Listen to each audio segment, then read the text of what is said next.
berikan kepada kita sehingga kita bisa melaksanakan sholat maghrib berjamaah di masjid ini. Dan kita memperbanyak selawat kepada Nabi Muhammad sallallahu alaihi wasallam, yang mana beliau dijadikan oleh Allah Subhanahu wa taala sebagai contoh teladan terbaik bagi kita dalam menjalani kehidupan di dunia ini. Ibu dan bapak yang masuk maghrib yang dirahmati oleh Allah Subhanahu wa taala, kita akan bahas tentang keutamaan istighfar dan bertaubat kepada Allah Subhanahu wa taala. Kita semua mengetahui dalam sebuah hadis Rasulullah mengingatkan kepada kita bahwa kullu di Adam khata'un. Semua anak Adam, semua manusia itu pasti memiliki khata', kesalahan. Tidak ada manusia itu yang maksum kecuali Rasulullah sallallahu alaihi wasallam. Jadi semua kita ini punya salah, punya dosa. Yang maksum yang tidak punya dosa itu cuma Nabi ya. Tapi Nabi punya salah ada. Tapi salah Nabi bukan dosa. Karena ada nanti yang salah itu merupakan dosa. Ada kadang dosa itu tidak dianggap salah oleh orang lain. Nabi belum pernah salah ibu dan bapak tentang masalah mengawinkan kurma. Jadi kan Nabi kawinkan kurma ini dengan kurma itu gitu. Nanti hasilnya akan beda. Dilakukan oleh para sahabat, ternyata bagaimana? Hasilnya malah tidak baik. Maka Rasul mengatakan, aku ini juga manusia, kadang keliru, kadang lupa. Jadi Nabi salah, tapi bukan berarti itu dosa. Tapi kalau kita ini banyak memiliki salah dan dosa, kadang tiap hari ada yang kita lakukan. Kalau Nabi tidak ada dosanya. Dalam sebuah hadis dari Imam Muslim diceritakan oleh Aisyah, istri Nabi sallallahu alaihi wasallam. Nabi itu kebiasaannya kepada bapak salat malam sampai bengkak kaki beliau.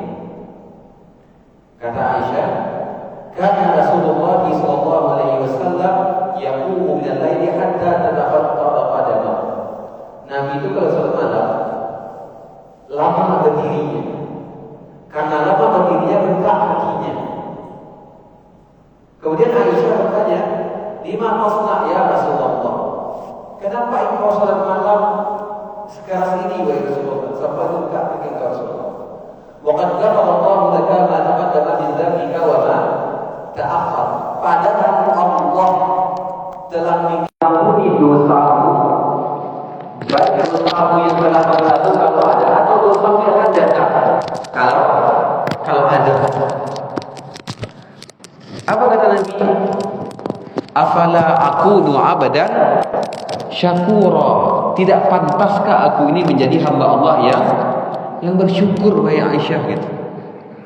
Jadi kalau Nabi itu syukurnya kepada Allah, ibu dan bapak, dengan cara apa? Dengan rajin salat malam. Dan rajin Nabi salat malam itu lama berdirinya. Makanya dalam hadis riwayat Imam Muslim yang lain apa kata Rasulullah?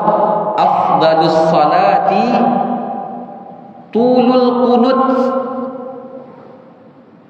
Salat yang paling dicintai Allah itu yang lama berdirinya.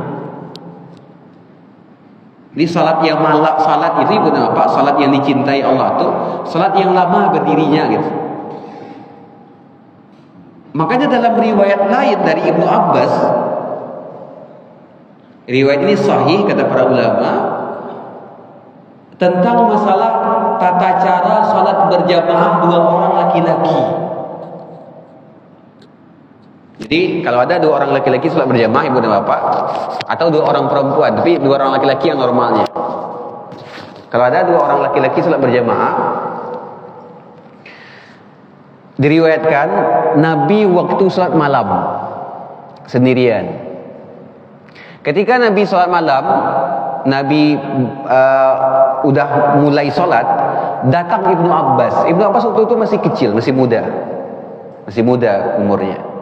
Datang Ibnu Abbas ikut salat malam bersama Nabi. Maka Ibnu Abbas berdiri di samping kiri Nabi, sejajar dengan Nabi, di samping kiri Nabi. Kemudian Nabi tarik, Nabi lagi salat, Ibnu Abbas berada di samping kiri Nabi. Nabi tarik ke kanan Nabi. Tentu Ibnu Abbas berpindah ke kanan Nabi. Kemudian Nabi salat. Nabi baca surah Al-Fatihah. Selesai surah Al-Fatihah, Nabi baca surat Al-Baqarah.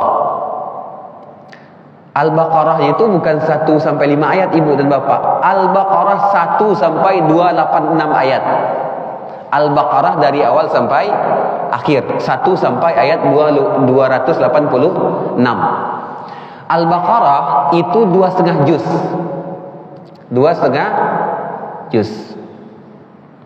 Kata Ibnu Abbas, aku berharap selesai Rasulullah membaca surah Al-Baqarah di dalam salat malam ini, beliau ruku. Karena enggak kuat berdiri. Ibnu Abbas enggak kuat berdiri di samping Rasulullah. Rasulullah tetap lanjut bacanya. Selesai Rasulullah membaca surah Al-Baqarah, beliau masuk membaca surah An-Nisa. Surah An-Nisa. Surah An-Nisa itu berapa juz? Sekitar 1,5 juz lebih. Sekitar 1,5 juzan. Selesai Nabi membaca surat An-Nisa, kata Ibnu Abbas, aku berharap Rasulullah ruku karena udah lama berdiri ini gitu. Bayangkan 2,5 juz tambah 1,5 juz. Kalau udah 4 juzan, udah 5 juzan gitu. Akhirnya selesai Rasulullah membaca surat An-Nisa, apa yang beliau lakukan? Beliau pindah membaca surah Ali Imran. Ali Imran. Selesai Rasulullah membaca surah Ali Imran, baru beliau ruku.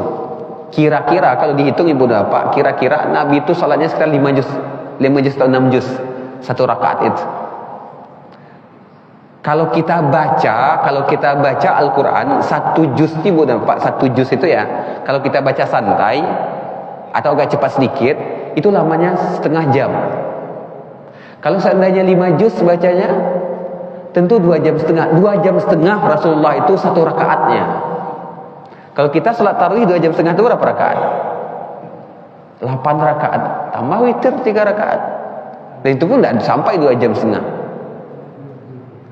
Makanya Nabi itu wajar, kata Aisyah, sampai bengkak kaki beliau gara-gara lama berdiri ketika salat malam. Dan beliau lakukan karena apa? Kata Nabi, afala akunu abdan syakura, bukankah aku ini, tidak pantaskah aku ini menjadi hamba Allah yang pandai bersyukur? Kata Aisyah, kan Allah sudah ampuni dosamu ya Rasulullah, dijamin engkau ini maksum.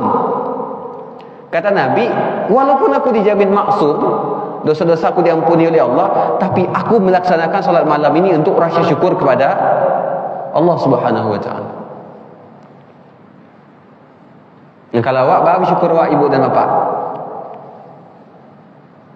Allah kasih kita banyak nikmat kan, memiliki rumah, memiliki mobil, memiliki motor, memiliki kesehatan, memiliki uang, makan bisa tiap hari. Gak pernah kita tuh seharian itu gak makan, gak pernah.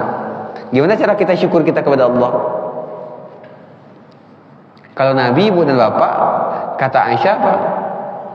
Tidak pernah Nabi itu selama 2 hari itu kenyang. Tidak pernah Nabi itu selama 2 hari kenyang. Jadi 2 hari berturut-turut nggak pernah Nabi kenyang. Terus bagaimana? Hari ini boleh jadi Nabi ada makanan, besok beliau nggak ada makanan, puasa. Sering Nabi datang ke rumah istri beliau, hal min ta'am, ada nggak makanan? Kata istrinya, nggak ada. Kata Rasulullah, fa inni shaimun, ya kalau nggak ada makanan saya puasa, ada selesai. Sering Nabi itu puasa dadakan, sehingga muncul kaidah fikih apa? Boleh orang puasa sunnah tanpa niat pada malam harinya.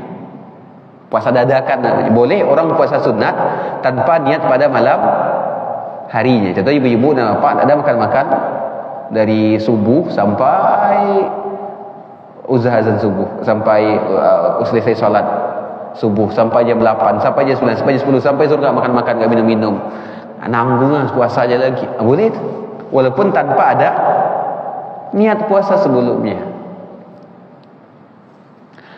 Kata Aisyah, pernah selama 2 bulan berturut-turut asap tidak mengepul di rumah Nabi. Kenapa asap tidak mengepul di rumah Nabi? Karena tidak ada yang mau dimasak. Kalau tidak ada yang dimasak, makan Nabi Ustaz. Ditanyakan oleh para sahabat kepada Aisyah, kalau selama 2 bulan berturut-turut, engkau tidak masak wahai Aisyah, Nabi di rumah Nabi tidak ada asap, kalian makan apa? Apa kata Aisyah? Al-aswadan, 2 yang hitam. Apa maksud 2 yang hitam itu? Kurma dan air. Itu kurma dan air ibu apa? Ini Nabi selama 2 bulan itu, karena nak doyan makan kurma semua ayah. Ayahnya Zam-Zam Ustaz, enggak. Ayahnya ayah putih biasa. Karena di zaman Nabi Zam-Zam adanya di Mekah saja. Kalau kita aja sekarang kalau kau pergi haji dan umrah, Zam-Zam ada di Madinah, bebas kita minum di Masjid Nabawi itu. Kan ada ibu-ibu ya. Ibu-ibu yang pernah haji umrah tuh mudah aja kita minum air Zam-Zam tuh. Selesai sholat langsung minum Zam-Zam. Disediain langsung gelasnya, tempatnya. Habis diambil lagi petugas isi lagi. Zaman Nabi tidak ada. Karena jauh, berat bawanya dari Mekah ke Madinah. Air putih biasa sama kurma. Itulah keadaan Nabi. Lihat ada orang yang kayak gini, Bu, Pak, ada di komplek awak kok gitu, atau garian awak ada nak 2 bulan nak makan Ustaz gitu. Cuma makan kurma atau makan kuih je apa saya, tak ada dah. Sehari sepanjang apa ya? Sehari sepanjang. Nabi kayak gitu. Tapi Nabi syukur kepada Allah Subhanahu Wa Taala. Makanya Nabi itu enggak ada dosa karena sudah diampuni oleh Allah Subhanahu. Sedangkan kita banyak dosa. Maka karena kita banyak dosa, kita diperintahkan oleh Allah Subhanahu Wa Taala untuk banyak-banyak beristighfar dan bertaubat kepada Allah Subhanahu Wa Taala. Bahkan bukan hanya selesai bermaksiat saja beristighfar ibu dan bapak, selesai salat yang baca. Ibu tadi dan bapak kan salat maghrib ya. Kan ini salat maghrib tuh. Kata imam, Assalamualaikum warahmatullahi wabarakatuh. Assalamualaikum warahmatullahi wabarakatuh, kata imam. Lah salam dah awak ke kanan dan ke kiri. Selesai salam ayat awak baca pertama ibu dan bapak. Istighfar kan? Kok istighfar awak padahal awak salat sebelumnya? Mang maksiat awak dalam salat tu. Kan indah. Oh salat lah. Kok ibu-ibu yang masak di rumah gitu kan, ditinggal masak aja sebentar lupai ku saji. Salat gitu. Apa-apa ada kerajo sebentar di kantor di rumah tinggal kerajo tu pai ku saji. Salat ni ibadah. Bas selesai salat istighfar awak. Seharusnya alhamdulillah gitu kan. Alhamdulillah salat.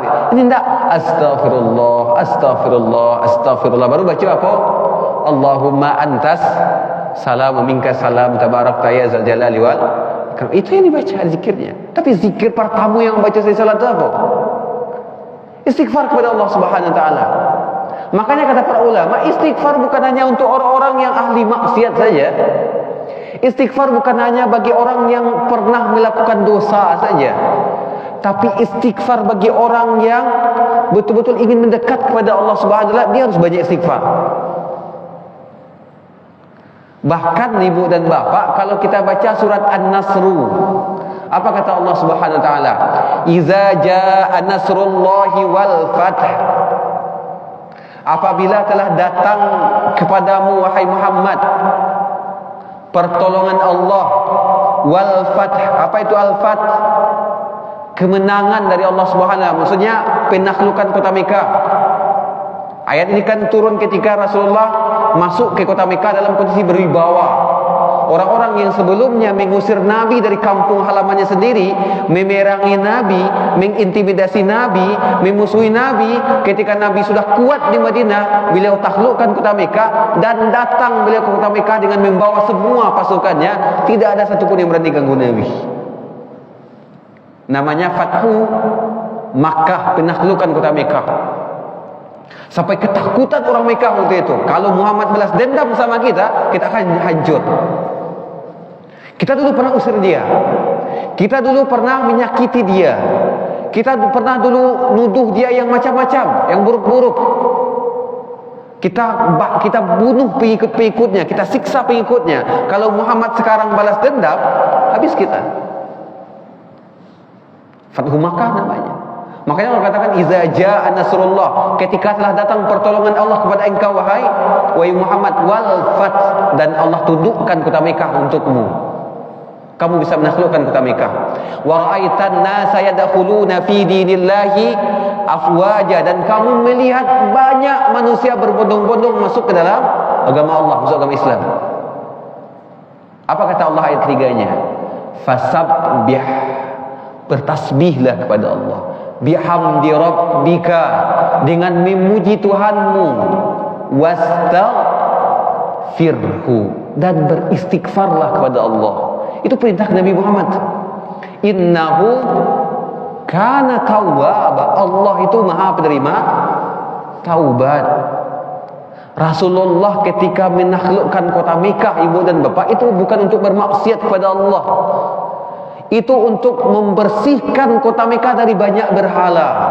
Sampai dalam kitab sejarah ceritakan berhala-berhala yang ada di sekitaran Ka'bah itu, kata Nabi, hancurkan semua berhala itu, bersihkan Ka'bah dari semua berhala-berhala yang ada di sana.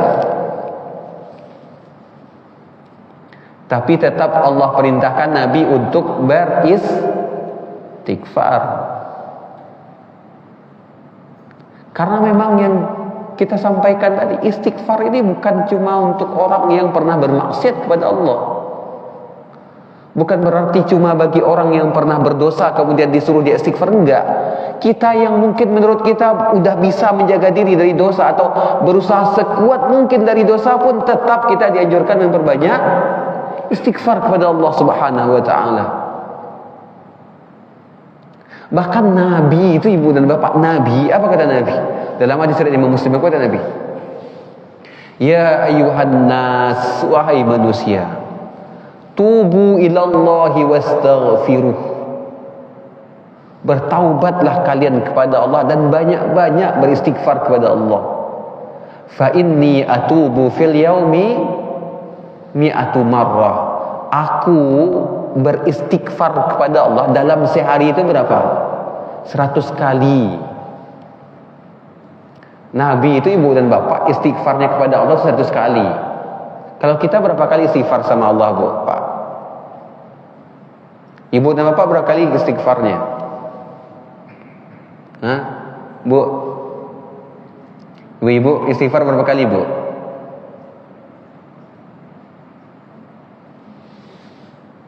Seharian tadi lah berapa kali istighfar, bu? Bapak lah berapa kali, pak? Hah? 85, 45. Berapa 45, pak? Okeylah. Selesai solat subuh 3 kali. Ya, pak ya? Selesai subuh 3 kali. Selesai zuhur 3 kali. Asar 3 kali. Maghrib 3 kali. Isya 3 kali. 15 kali. Atau malam 3 kali selesai sunat. Itu, pak ya? 45. Nabi, kata Nabi, fa inni atubu fil yaumi mi'atu marrah. Aku bertaubat kepada Allah, membaca istighfar itu 100 kali. Padahal dosa beliau sudah diampuni oleh Allah Subhanahu wa taala, beliau maksum, enggak punya dosa.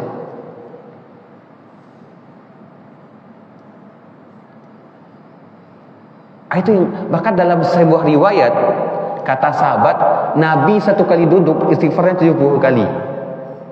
1 kali duduk Nabi istighfarnya 70 kali. Contoh, ibu dan bapak duduk di rumah, sekali duduk, Nabi itu istighfarnya 70 kali. Bikot pergi ke tempat lain, berjalan-jalan duduk situ istighfarlah balik. Makanya dalam riwayat disebutkan Nabi itu kalau duduk dua, kalau tidak berdakwah, kalau tidak berzikir, 2 aja. Kalau tidak berdakwah, kalau tidak berzikir. Makanya kata sahabat, kana Rasulullah yazkurullaha fi kulli ahyani. Rasulullah itu sering berzikir kepada Allah bagaimanapun kondisinya. dalam situasi apapun beliau sering berzikir kepada Allah Subhanahu wa taala. Makanya Nabi itu dua aja. Kalau beliau lagi duduk atau lagi berdiri atau apapun yang beliau lakukan, dua saja yang keluar dari mulut beliau. Kalau tidak dakwah, kalau tidak zikir. Oh, kalau kabar gunjang tidak ada Nabi itu. Menggibahi orang tidak ada Nabi itu. Membahas aib-aib orang tidak ada Nabi itu. Kalau enggak dakwah, mengingatkan umat, berdakwah amar ma'ruf nahi munkar, enggak zikir. Apalagi untuk mengatakan hal yang sia-sia tidak ada. Hal yang sia-sia dia enggak dosa tapi sia-sia, enggak ada manfaatnya, enggak ada. Itu yang dilakukan oleh Rasulullah SAW. Makanya sekali duduk itu Nabi itu istighfarnya 70 kali. Astagfirullahaladzim, astagfirullah. Kita sebenarnya bisa, ibu dan bapak, kalau kita bisa memanfaatkan waktu. Apa-apa boto gitu kan, tiba di lampu merah. Lampu merah tuh bara mini nunggu pak. Kadang sampai 1 mini kan, 1 minit 2 mini gitu. Ayo ngelakuan. Ayo ngelakuan dia tu. Kadang manuang lah. Mencari mungkin ada lampu merah ko yang ada angko-angkonya berkurang gitu kan. Itu yang macam dia. Atau menunggu gitu lebih jauh gitu. Padahal kalau bisa awak berusaha untuk istiqamah di lampu merah awak bisa istighfar 2 mini ibu nampak 2 mini awak nunggu lampu merah atau 1 mini lampu merah padahal banyak istighfar. Astaghfirullahalazim, astaghfirullahalazim, astaghfirullahalazim, astaghfirullahalazim gitu. Lah banyak istighfar awak baca tu. Ibu-ibu masak air dapur ayah ni baca bu. Ibu ada masak bu? Ada ya bu ya. Ibu sedang menggoreng ikan, goreng ayam. Ayah ni baca bu. Kan bisa istighfar ya bu ya. Ya mungkin sebelum memasukkan ayamnya bismillah. Tu goreng leh, balik-balik tu. Ayah ni baca istighfar bisa. Astagfirullah, astagfirullah, astagfirullah gitu. Banyaknya terbaca istighfar tu. Makanya kalau kita ingin berbanyak istighfar sebenarnya bisa. Banyak berzikir. Bahkan nasihat para ulama, kalau waklah tua-tua ibu dan bapak, cuba banyak-banyak berzikir. Latih kalau waklah tua kau banyak-banyak berzikir. Kok meninggal biko otomatis meninggal dalam kondisi berzikir. Amalan orang tua kata para ulama, cuba latih kini mendawamkan zikir itu. Mendawamkan itu banyak berzikir gitu. Kalau ambo yang camih ibu dapat bawa motor, bukan kamar-kamar bawa motor gitu. Makanya ambo kadang bawa sawo sambil bawa motor tu zikir tu. Khawatir ambo ketika ambo bawa motor ada auto di belakang ditabraknya ambo mati ditampe alai. Kalau tak zikir yang awak ucapkan ketika sedang bawa motor. Ambo pernah nampak video dikiriman sama orang ke WA ambo. Ada orang pagi-pagi siap selesai subuh, yuk keluar dari di daerah Lubek tu, keluar dari gang rumahnya. Ketika dia motor ke 2 orang, kalau nggak salah padusi keduanya. Ketika keluar dari rumahnya tu subuh kau masuk ke jalan raya. Ketika jalan raya baru masuk ke jalan raya, baru kan masuk tu langsung belok ke kiri yang kateh gitu. Langsung datang auto dari belakang ditabraknya orang kau. Tapalan tiang 2 orang. Ambo tak fikir kalau ambo yang kayak gitu bah. Ambo yang kayak gitu bah. Yang sedang awak ucapkan ketika awak sedang ditabrak orang itu. Atau tetanggamu baru sebulan yang lewat dakik rumah ambu mana dia po di Lubek dari Pinang tu. Nyo menjapui cucunya sekolah, menjapui cucunya ke sekolah di lampu merah Lubek tu nyo berhenti di lampu merah kau ditabrak oleh truk dari belakang. Cahaya kakinya keduanya. Sampai kini perban kaki itu hampir sebulan di rumah saya. Biasa apa tu rajin sembahyang kau saji. Rajin kamu saji. Tiup 5 kartu kamu saji terus. Kini kaki itu perban. Bagi yang gip ya Pak ya, yang apa tu? Ada duduk sendiri rumah ni. Tanya kamu Ustaz, kamu tak bisa kamu sajid dia Ustaz. Model kau kaki ya? Kaki model kau? Ditabrak orang ambo dari belakang. Oh, aku menjapit cucu gitu dalam sekolah. Tombok kitchen, Pak, dulu ketika bapak sehat, bapak tak biasa pergi ke musajid. Kini ketika bapak sakit, bapak tetap mendapatkan pahala pergi ke musajid. Balik model tu. Kata Rasulullah, kalau ada orang tak biasa melakukan sebuah ibadah, tak biasa rutin dia melakukan sebuah ibadah, kemudian ditinggalkannya ibadah itu gara-gara safar melakukan perjalanan, atau gara-gara sakit, maka pahalanya tetap Allah kasih walaupun dia tidak melakukan ibadah itu. Contoh, ibu-ibu tak biasa salat duha tiap hari, kiranya pergi ke Pekanbaru safar tu, kalau orang safar tak salat duha, tetap ibu dapat pahala salat duha walaupun tidak melaksanakan salat duha. Kenapa? Karena terbiasa melaksanakan salat duha. Itu kelebihan kalau kita istiqamah beribadah kepada Allah Subhanahu wa taala. Atau sakit, apa-apa besok ke musajid, atau tiap malam Jumat kau dengar ceramah, kira sakit damam. Pas damam tu ni tak bisa buka masjid dengan ceramah, tetap Allah kasih pahala sama je orang yang dengar ceramah. Kenapa Allah kasih pahala? Karena tak biasa salat kamu masjid dengan ceramah tiap malam Jumat, walaupun tidak kamu masjid. Itu yang kata Rasulullah, siapa yang terbiasa melakukan sebuah ibadah dan dia tinggalkan gara-gara dua hal, safar atau sakit, tetap Allah tetapkan pahala bagi dia. Sama je orang apa, ibu napa, je orang PNS.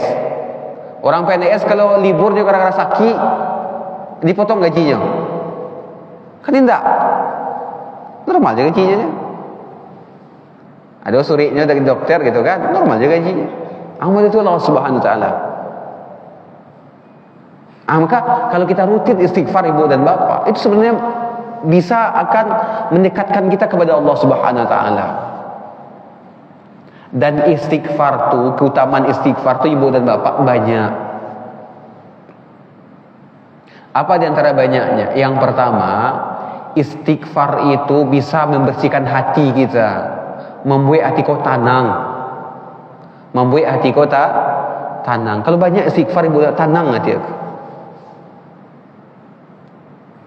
Karena penyebab hati orang tu gelisah apa? Dosa. Makanya apa kata Rasulullah dalam sebuah hadis? Setiap kali manusia itu bermaksiat kepada Allah, maka ada noda hitam di hatinya. Bermaksiat lagi, nempel lagi noda hitam. Bermaksiat lagi, nempel lagi noda hitam. Bermaksiat lagi, nempel lagi noda hitam. Bermaksiat aja kerjaannya seharian. Seterusnya bermaksiat aja kerja. Apa yang terjadi? Menghitam hatinya itu. Kalau udah menghitam hatinya, apa yang terjadi? Susah menerima nasihat, susah mendapatkan hidayah, susah untuk mendekat kepada Allah Subhanahu wa taala. Hatinya itulah menghitam. Sehingga ketika disampaikan nasihat, ini tidak berpengaruh kepada dirinya. Karena yang menerima nasihat itu kan hati, sedangkan hatinya dalam kondisi hitam gara-gara penuh dengan maksiat dan dosa. Untuk menghapuskan dosa-dosa itu dengan cara apa? Memperbanyak istighfar kepada Allah Subhanahu wa taala. Kemudian apa lagi keutamaan istighfar ibu dan bapak? Istighfar itu bisa melapangkan rezeki, bisa menurunkan hujan, bisa membuat istri hamil, atau membuat memberikan anak kepada orang yang belum hamil. Apa dalilnya? Dalilnya di dalam surat Nuh. Di dalam surat Nuh ayat yang ke-10 kata Allah, Faqultu astaghfiru rabbakum, kata Nabi Nuh. Aku berkata ya Allah kepada kaumku, istaghfiru rabbakum. Banyak-banyaklah kalian beristighfar kepada Allah. Innahu kana ghaffara, karena Allah itu Maha Pengampun. Kalau kalian banyak-banyak istighfar kepada Allah, apa yang terjadi? Yursilis samaa 'alaikum midrara. Allah turunkan hujan untuk kalian. Allah turunkan hujan untuk kalian. Wa yumdidukum bi amwali wa badin. Allah akan lapangkan bagi kalian harta kalian dan anak-anak kalian. Wa yaj'al lakum jannati wa yaj'al lakum anhara, dan Allah akan tumbuhkan tanam-tanaman kalian dan Allah akan alirkan sungai bagi kalian. Makanya ada dulu pernah orang bertanya kepada Imam Al-Hasan Al-Basri, seorang tabi'in, ulama besar. Datang beberapa orang kepada Imam Hasan Al-Basri, wahai Hasan Al-Basri, lah ambo manikah, alun jo istri ambo baranak lah, alun jo istri ambo hamil lah. Lah lambo manikah, alun jo istrinya hamil, au bi'nya. Apa kata Hasan Al-Basri? Banyak-banyak istighfar kepada Allah. Itu subiknya. Kemudian pulang tu. Datang yang lain, wahai Hasan Al-Basri, susah dia ambo gitu. Lah bakar raju ambo, lah bosa ambo, masih miskin dia baru, masih susahnya dia ambo lagi. Au bi'nya. Apa kata Hasan Al-Basri? Banyak istighfar. Sama jo yang pertama yang tak punya anak, banyak istighfar. Datang orang ketiga Hasan Al-Basri ambo baladang basawah, punya tanam-tanaman, tak berkembang lah. Tak beruntung ambo dah, tak berlabuh ambo dah. Au bi'nya. Apa kata Hasan Al-Basri? Apa banyak istighfar. Saigo dengan 3 kasus atau beberapa kasus disampaikan kepada Hasan Al-Basri, ubinya cuma cieknya, banyak istighfar. Abah tanyalah kawannya Hasan Al-Basri, wahai Hasan Al-Basri, kenapa beda masalahnya tapi ubinya cuma ciek? Banyak-banyak istighfar. Apa kata Hasan Al-Basri? Karena penyebab orang enggak punya anak boleh jadi gara-gara dosa yang dilakukan kepada Allah Subhanahu wa taala. Allah tahan rezeki anak bagi dia. Tak bisa dia punya anak. Kan anak tu Allah ciptakan. Allah tahan rezeki anak baginya. Tak bisa dia punya anak. Gara-gara maksiat yang dilakukan. Atau yang kedua apa? Miskin hidupnya gara-gara apa? Gara-gara maksiat yang dikerjakannya. Sehingga Allah tahan rezekinya, miskin hidupnya, susah hidupnya karena maksiat. Yang kedua tu, dia mungkin gagal panennya, kasawah kaladangnya tak berhasil tu, boleh jadi gara-gara maksiat yang juga rajuan. Sehingga Allah tidak baguskan hasil panennya. Makanya semua dosa, ibu dan bapak, punya efek, punya pengaruh. Sekecil apapun dosa yang kita lakukan berpengaruh dalam diri kita. Makanya ada kitab, ambo ada download kitab tadi, judul kitabnya itu Asarul Ma'asi 'alal Fardi wal Mujtama', Syekh Ibrahim bin Abdullah Al-Mazrawi. Pengaruh maksiat terhadap diri dan lingkungan, terhadap diri dan masyarakat. Jadi asarul ma'asi, pengaruh maksiat, dosa-dosa yang kita kerjakan itu berpengaruh ke diri awak, berpengaruh kepada orang banyak. Jadi jangan dikira ketika awak bermaksiat ibu dan bapa, pengaruhnya bagi diri awak seorang, enggak. Bahkan apa kata Rasulullah SAW, apabila ada di satu kampung beberapa orang saja yang bermaksiat kepada Allah Subhanahu Wa Taala, Allah kirimkan azab kepada satu kampung itu. Semuanya kena, mau orang mukminnya, mau orang solehnya, mau orang ahli maksiatnya, semuanya kena azab. Kan galudo batang gitu kan, di kampung Ambo tuh, di Bukit Tinggi. Mudah-mudahan itu bukan azab. Mudah-mudahan itu bukan azab. Mudah-mudahan itu cuma ujian dan musibah dari Allah. Sebab kalau itu azab ibu dan bapak, berarti ada dosa yang dilakukan oleh orang Sumatera Barat, oleh orang Bukit Batabuah, oleh orang Padang Panjang, oleh orang Tanah Datar, oleh orang Batu Sangka. Kenapa muncul musibah? Yang memanjang musibah itu biasanya ada maksiat dilakukan. Makanya kata Rasulullah, apabila ada di satu kaum, di satu kampung, orang bermaksiat kepada Allah, orang alimnya diam saja tidak memperingatkan, ulamanya diam saja tidak memperingatkan, para ustadz, para dai tidak mencegah orang melakukan maksiat itu, diam aja mereka. Apa kata Rasulullah? Allah umumkan bala bagi mereka, semuanya dapat bala, dapat ujian, dapat musibah. Tak dipilih-pilih atau mengustadnya, mukiainya, ulamanya dapat musibah sadonya. Gara-gara apa? Gara-gara cuma satu atau dua orang yang berbuat maksiat kepada Allah. Namun sadonya kanai.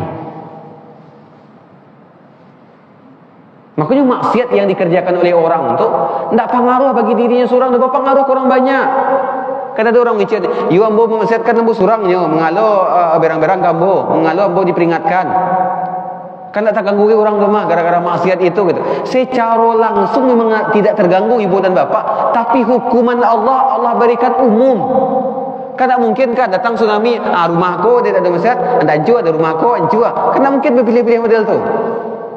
Tsunami diodoh satunya, galodo itu diodoh satunya. Makanya kalau seandainya di Sumatera Barat ini ada maksiat, itulah pengundang murka Allah itu. Kalau dah Allah murka, Allah umumkan aja. Tak ada di kotak-kotak nazab tu datang tu umum saja kanai. Itulah tugas para dai, tugas para ustaz, tugas para alim dan ulama, memperingatkan umat jangan bermaksiat, berdakwah jangan bermaksiat, karena berpengaruh kepada orang banyak. Bagi awak pribadi yang bermaksiat ibu dan bapak, pengaruhnya banyak. Apa pengaruh maksiat itu? Di antaranya bagi mahasiswa, bagi penuntut ilmu agama, orang kalau bermaksiat kepada Allah susah pada jagamu. Al-Imam Asy-Syafi'i ulama besar. Al-Imam Syafi'i ulama besar terkenal. Beliau punya kitab fikih yang berjudul Beliau punya kitab usul fikih yang sampai sekarang dikaji di berbagai universitas di dunia ini, judulnya Ar-Risalah. Mazhab Syafi'i itu tersebar di Indonesia, di Asia Tenggara, di daerah Mesir sebagian. Terkenal beliau. Bahkan digelar sebagai mujaddid, pembaharu. Al-Imam Asy-Syafi'i. Umur 7 tahun Imam Syafi'i itu hafal 30 juz. 7 tahun hafal 30 juz Al-Quran. Umur 9 tahun beliau hafal hadis kitab Al-Muwatta karangan Imam Malik. Saking cerdasnya beliau. Pernah suatu ketika Imam Asy-Syafi'i ini mengadu kepada Imam Waqi' bin Jarrah, gurunya. Dan apa yang dikadukan oleh Imam Waqi' ini dituliskan di dalam kitab Diwanus Syafi'i karangan Al-Imam Al-Baihaqi. Ada kitabnya. Apa kata Imam Syafi'i? Syakautu ila waqi'in an su'i hifzi fa arsyadani ila tarkil ma'asi fa innal ilma nurun wa nurullahi la yuhda lil 'asi. Aku mengadu kepada Imam Waqi' tentang buruknya hafalanku, macet hafalanku, kata Imam Syafi'i. Fa arsyadani ila tarkil ma'asi, maka Imam Waqi' menunjukkan kepadaku, menasihatiku tinggalkan berbagai bentuk maksiat. Fa innal ilma nurun, karena sesungguhnya ilmu agama itu adalah nur, cahaya dari Allah. Wa nurullah la yuhda lil 'asi. Ilmu agama yang merupakan nur Allah itu tidak akan Allah berikan kepada orang-orang yang bermaksiat kepada Allah. Ambo di kampus, ambo kan maja di Saipik tu. Di Win kadang ambo ada dulu maja berapa kelas, ambo kecean. Kalau mahasiswa susah mempelajari sebuah mata kuliah, boleh jadi gara-gara maksiat yang dikerajuan. Kalau ada mahasiswa susah menghafal Quran, boleh jadi gara-gara maksiat yang dikerajuan. Kalau ada orang yang sudah hafal Quran kemudian macet hafalannya, boleh jadi gara-gara maksiat dosa yang dikerajuan. Karena Imam Syafi'i saja orang yang sangat cerdas, mengadu je tentang buruk hafalannya, macet hafalannya, ana sari Imam Waqi'. Tinggalkan maksiat sekecil apapun. Karena ilmu itu cahaya Allah. Ilmu agama itu cahaya Allah, dan cahaya Allah tidak akan bisa merasuk ke dalam hati yang penuh dengan kemaksiatan, hati yang penuh dengan dosa.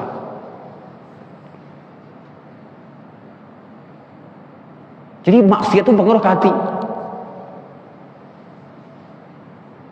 Makanya ada ungkapan seorang ulama, apa kata ulama?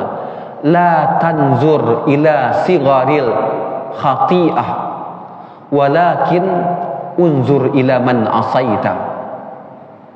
Jangan kamu menganggap remeh sekecil apapun maksiat yang kamu kerjakan, tapi perhatikanlah, pikirkanlah betapa agungnya Allah yang kamu maksiati gitu. Jangan menganggap remeh dosa. Tapi pantaskah kita bermaksiat kepada Allah? Itu yang harus dipikirkan.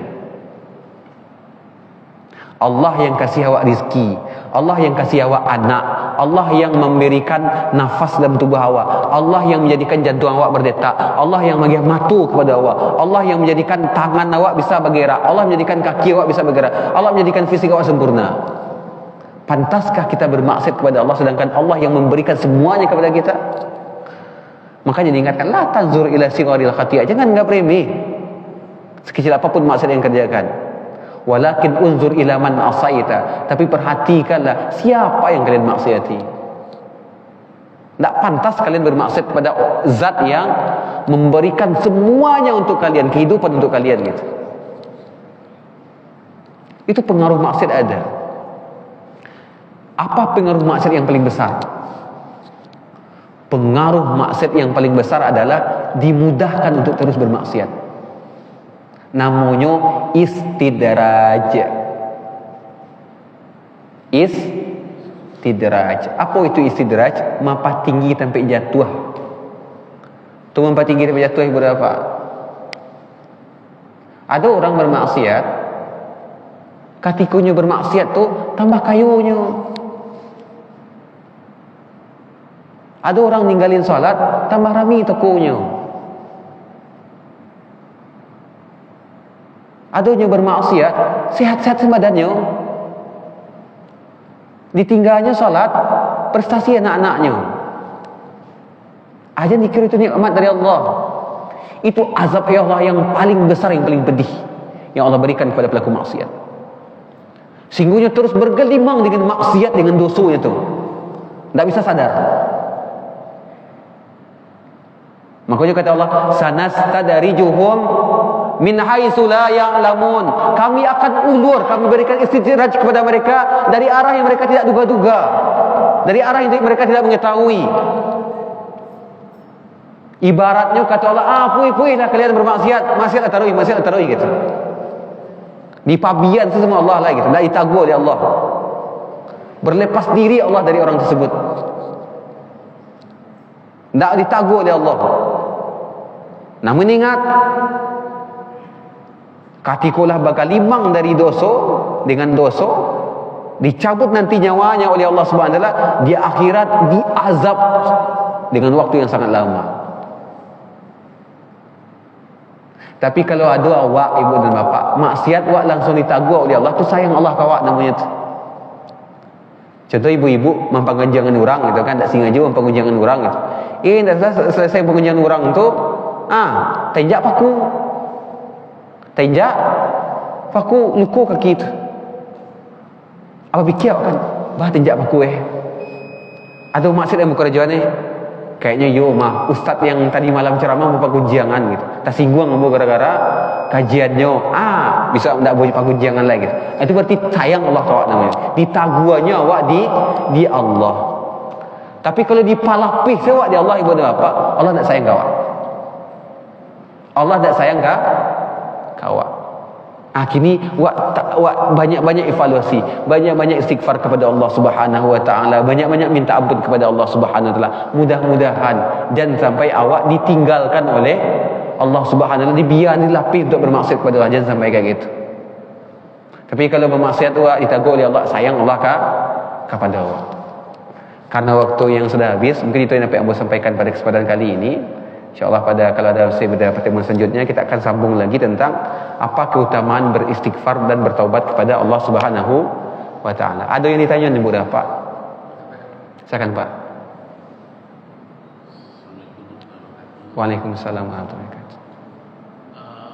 Sebuah tempat Ustaz di tengah pemukiman, dikelilingi oleh masjid dan musala. Iya. Ada sebuah tempat yang di dalamnya ada maksiat. Iya Pak. Kita sedang memberitahu kepada yang bersangkutan tentang persoalan yang terjadi. Iya. Bagaimana tanggung jawab kita di bawah masyarakat Ustaz? Terjadi prostitusi misalnya di hotel itu. Iya. Dalam hadis riwayat Imam Muslim apa kata Rasulullah?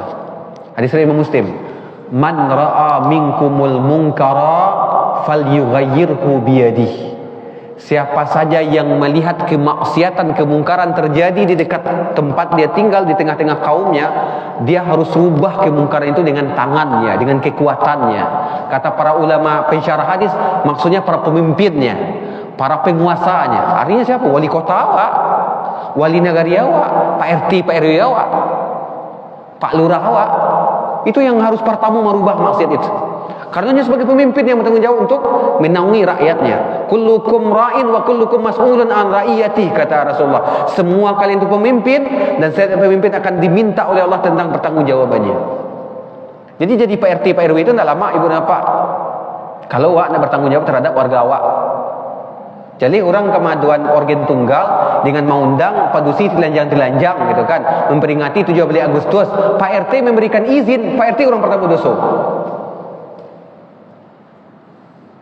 Kenapa pada soal Pak RT-nya memberikan izin untuk orang melakukan organ tunggal 17 Agustus mengundang perempuan-perempuan buka aurat, dan dia ada mungkin mabuk-mabuknya. Pak RT orang pertama berdosa. Kata Pak RT, "Ustaz lah ndak ambo lagi izin dah Ustaz, ndak ambo tanda tangi suri itu dilakukannya." Pak RT ndak berdosa lain. Lah lapih beban Pak RT. Ndak akan dituntut oleh Allah di akhirat kelak. Apa sambungan hadisnya? Man ra'a minkumul munkara falyughayyirhu biyadihi fa in lam yastati' fa bilisani. Kalau ada orang yang melihat kemungkaran, rubah dengan tangan, kekuasaan yang miliki. Kalau nyo tidak bisa merubah kemungkaran dengan kekuasaan yang miliki, karena nyo bukan pemimpin, nyo bukan penguasa, maka rubah dengan lisannya, dengan lidahnya. Tugasnya para ustaz, para kiai, para ulama. Ambo, Ustaz Ilfa Henry, ustaz-ustaz yang lain, nyo bertugas menyampaikan. Tak bisa umat kau dia kau, bu kamu saji yo, tak bisa cuma al ma'ruf aja. Nahi mungkar harus diterapkan. Yang mungkar harus disampaikan. Tak bisa yang ilok-ilok saya yang disampaikan. Nahi mungkar harus disampaikan. Tugas para ulama. Kalau ulama ketika melihat kemungkaran tak ditegur, apa yang terjadi? Dia orang pertama akan diazab oleh Allah di akhirat kelak. Itu kata Rasulullah, fa illam yastati' fa bilisani. Kalau tidak sanggup merubah kemungkar itu dengan kekuatan, dengan kekuasaan, rubah dengan lisan kalian, sampaikan kebenaran. Ambo dulu pas mahasiswa, datang orang ke kos Ambo, berperang preman. Kami tinggal pas Ambo di situ, minta sumbangan untuk organ tunggal. Ambo tanya, untuk apa kau bang? Untuk organ tunggal dia. Organ tunggalnya biko ada padusi yo. Yo, maaf bang, Ambo tidak bisa bantu. Berangnya kamu, esok mana dia mah? Di mana dia kuliah? Mungkin kuliah di Taipei. Menghafal Quran. Kalau untuk organ tunggal yang dapat distribusinya, berarti Ambo membantu abang untuk bermaksiat. Maaf bang, tidak bisa membantu dah gitu. Berang-berangnya kamu, pace-nya lain. Sampai kawan Ambo kami, kalau tidak dia biko diintimidasi dia, biko di tangannya di luar. Itu urusan Allah, tidak urusan awak dah. Itu urusan Allah. Allah yang menggerakkan hatinya. Berdiam awak. Tidak membantunya untuk bermaksud kepada Allah dengan menyumbangkan piti untuk organ tunggal yang akan diadukannya, yang akan mengundang padusi-padusi buka aurat. Ayat ketiganya, fa illam yastati' fa biqalbi. Kalau tidak bisa merubah kemungkaran itu dengan lisan, karena awak bukan ustaz, bukan dai, bukan kiai, bukan ulama. Fa biqalbi, rubah dengan hati awak, ingkari. Wa zalika aqaful iman, kata Rasul. Itulah bentuk iman yang paling bawah, yang paling lemah. Jangan suku mencari orang kemungkaran. Ingkar ya Allah, dia bermaksiat juga Allah. Ambo tak bisa merubah dia Allah, tapi ambo tak suku je bermaksiat kepada engkau dia Allah. Hati awak serubah. Kalaulah hati awak dirubah ibu dan bapa, seandainya gara-gara maksiat tu Allah timpakan bala, ujian atau musibah ke itu, insya-Allah awak bala itu atau musibah itu sebagai ujian bagi awak, azab bagi orang-orang yang bermaksiat. Makanya diingatkan oleh para ulama, para ustaz, para kiai tidak bisa ceramah cuma menyampaikan kamu saji yang ilo-ilo aja, tidak. Amar ma'ruf nahi mungkar terus jalan. Itu ya Pak ya. Nah itu kok jadi bak ada hotel gitu. Ya yang perlu yang berkewajiban yang pertama menegurnya siapa? Ya wali kota atau yang Pak RT, Pak RW yang ada di sana, Pak Lurah di sana, itu yang pertama mengingatkan. Ustaz biko mengingatkan ibu saji. Baru nanti awak masyarakat awam itu mengingkari dengan hati. Itu aturan dari Rasulullah tentang cara amal ma'ruf dan nahyu mungkar. Itu yang buat tahu ya Pak ya. Wallahu a'lam bissawab. Tidak ada lagi Ibu dan Pak ya. Dan apa yang mau sampaikan kita tutup dengan doa tutup majlis. Subhanakallahumma bihamdika asyhadu an la ilaha illa anta astaghfiruka wa atubu ilaik. Assalamualaikum warahmatullahi wabarakatuh.